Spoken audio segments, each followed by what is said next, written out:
ਪਈਆਂ ਹੋਈਆਂ ਇਹਨੇ ਲੋਕਾਂ ਤਾਂ ਮੈਨੂੰ ਜਮਾਂ ਹੀ ਲੈ ਆ ਕੁੜੀ ਦੀ ਮਾਸੀ ਬੈਠੀ ਇਹਦੇ ਨਾਲ ਭੈਣ ਬਾਈ ਨੂੰ ਮੈਂ ਕਰਿਆ ਕੋਈ ਮੁੱਕੇ ਨੂੰ ਤਾਂ ਹਾਂ ਫਿਰ ਉਹ ਤਾਂ ਜਨਮ ਲੈ ਲਿਓ ਤੂੰ ਅੱਜ ਨਹੀਂ ਸੀ ਤੇ ਵੇਲੇ ਕਰਾ ਲਾ ਜਾ ਕੇ ਤਾਂ ਮੇਲੇ ਹੋ ਹੀ ਜਾਂਦੇ ਆ ਫਿਰ ਉੱਥੇ ਲੱਗ ਜਾਂਦੇ ਉਹ ਤਾਂ ਜੰਮਿਓ ਕਿਸੇ ਦੇ ਘਰੇ ਮੂੰਹ ਲਾਇਆ ਕੁੜੀ ਨੂੰ ਪਿੰਡਾ ਮਾਰ ਦਵਾ ਇਕੱਠੇ ਹੀ ਹੋ ਗਏ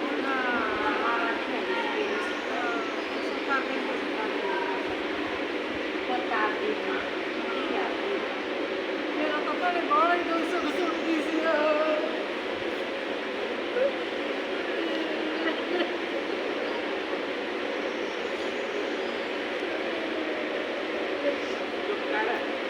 ਕਰ ਲੈ ਤੇ ਡੌਲਾ ਚੁੱਪ ਕਰ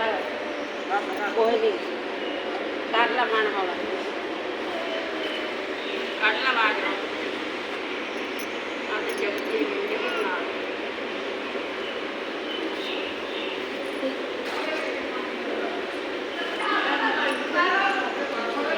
ਤੁਸੀਂ ਨਹੀਂ ਰੋਣਾ ਨਾ ਉਹਦਾ ਤਾਂ ਮਨ ਹੌਲਾ ਕਰ ਲੈ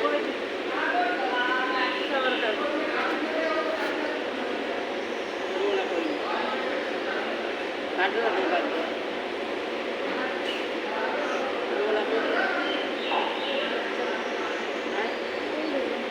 ਮੈਂ ਤਾਂ ਉੱਥੇ ਕਿੰਨਾ ਰੋਈ ਰਹਿੰਦੀ ਹੈ ਕਿ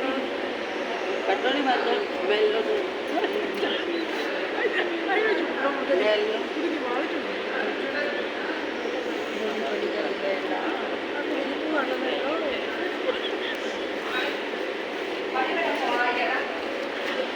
ਖੜੀ ਖੜੀ ਫੋਨ ਆਈ ਆ